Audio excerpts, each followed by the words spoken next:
En un pequeño pueblo perdido entre montañas, donde la niebla parece no disiparse nunca, existe una casa abandonada que los lugareños evitan mencionar. La llaman la Casa de los Susurros. Nadie sabe exactamente cuándo fue construida, pero todos coinciden en que algo malévolo habita en sus paredes.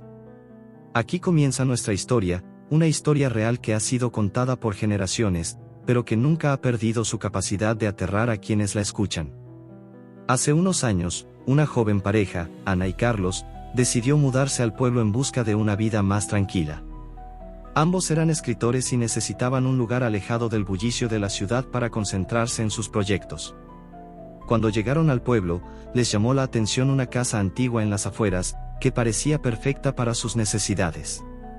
A pesar de las advertencias de los vecinos, decidieron comprarla. Es solo superstición, pensaron. La casa era grande, con techos altos y ventanas que dejaban entrar poca luz. Aunque estaba en mal estado, Ana y Carlos vieron su potencial. Contrataron a unos obreros locales para que la restauraran, pero desde el primer día, comenzaron a ocurrir cosas extrañas. Una noche, mientras Ana y Carlos dormían, escucharon un susurro. Era tan bajo que apenas podían distinguirlo, pero estaba ahí, como si alguien estuviera hablando justo al lado de su cama. Ana se despertó sobresaltada y miró a Carlos, quien también estaba despierto, con los ojos abiertos de par en par. ¿Lo escuchaste?, preguntó Ana en un susurro. Carlos asintió, pero no dijo nada. Ambos se quedaron en silencio, escuchando. El susurro continuó, pero no podían entender lo que decía. Era como si alguien estuviera hablando en un idioma desconocido, pero con una cadencia que les helaba la sangre. Decidieron ignorarlo, atribuyéndolo al cansancio y al estrés de la mudanza. Pero los susurros no cesaron. Cada noche, justo cuando el reloj marcaba las 3:33 am, el susurro regresaba. Una semana después, los obreros comenzaron a quejarse de cosas extrañas. Herramientas que desaparecían, sombras que se movían en los rincones y una sensación constante de ser observados. Uno de ellos, un hombre mayor llamado Don Ramón, les advirtió: esta casa está maldita. Deberían irse antes de que sea demasiado tarde. Ana y Carlos se rieron, pero en el fondo, algo en las palabras de Don Ramón les inquietó.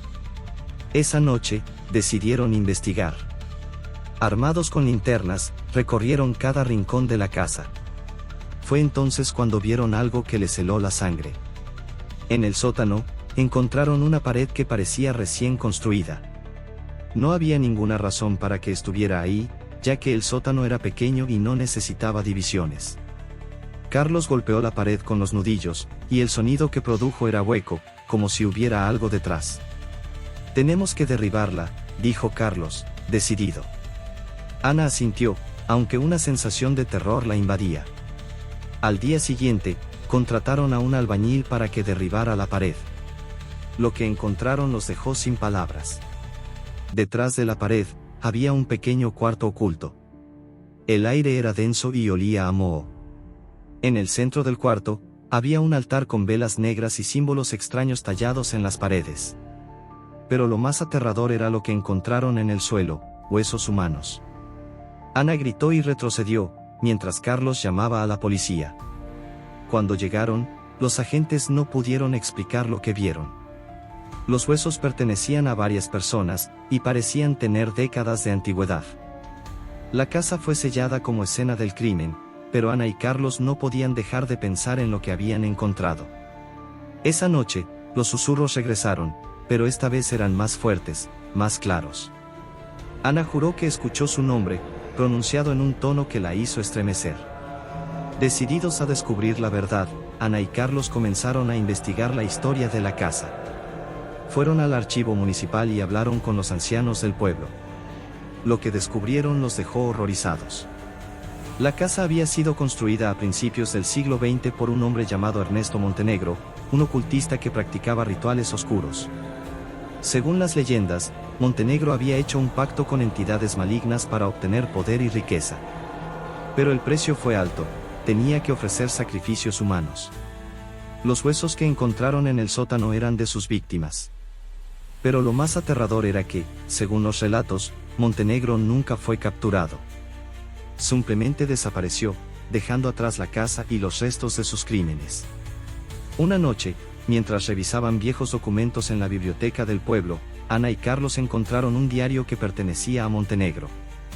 En él, describía en detalle los rituales que realizaba y cómo invocaba a las entidades que habitaban en las paredes de la casa. El último registro del diario decía: ellos me han elegido. Pronto, seré uno con ellos. Mis susurros serán eternos. Ana y Carlos sintieron un escalofrío. Los susurros que escuchaban cada noche no eran solo sonidos, eran las voces de las almas atrapadas en la casa, y quizás, la voz del propio Montenegro. Decididos a poner fin a la pesadilla, Ana y Carlos contactaron a un sacerdote y a un experto en lo paranormal. Juntos, realizaron un ritual de limpieza en la casa. Pero algo salió mal. Mientras el sacerdote recitaba las oraciones, los susurros se volvieron gritos. Las paredes comenzaron a sangrar, y las sombras en los rincones se movieron, tomando formas humanoides. Ana y Carlos intentaron huir, pero las puertas y ventanas se cerraron de golpe. El experto en lo paranormal gritó: no pueden salir. Están atrapados aquí. En ese momento, una figura oscura emergió de las sombras. Era alta, con ojos que brillaban como brasas. La figura se acercó a Ana y Carlos, y sus voces se unieron a los gritos que llenaban la casa. El sacerdote, desesperado, intentó exorcizar a la entidad, pero fue lanzado contra la pared con una fuerza sobrehumana. Ana y Carlos se abrazaron, sabiendo que no había escapatoria. Al día siguiente, los vecinos encontraron la casa en silencio. No había rastro de Ana, Carlos, el sacerdote o el experto en lo paranormal. La casa fue sellada y nunca más fue habitada. Pero los susurros no cesaron. Los lugareños juran que, si te acercas a la casa en la noche, aún puedes escucharlos. Y si te quedas demasiado tiempo, quizás te susurren tu nombre. Esta historia, basada en relatos reales, es un recordatorio de que hay lugares en este mundo donde el mal no descansa. La casa de los susurros sigue en pie, esperando a su próxima víctima. ¿Te atreverías a visitarla? Si te gustó esta historia y quieres más relatos de terror reales, no olvides suscribirte a nuestro canal, además regálanos un like y no olvides activar la campanita para no perderte ninguna de nuestras aterradoras narraciones. Y recuerda, a veces, las historias más aterradoras son aquellas que son reales.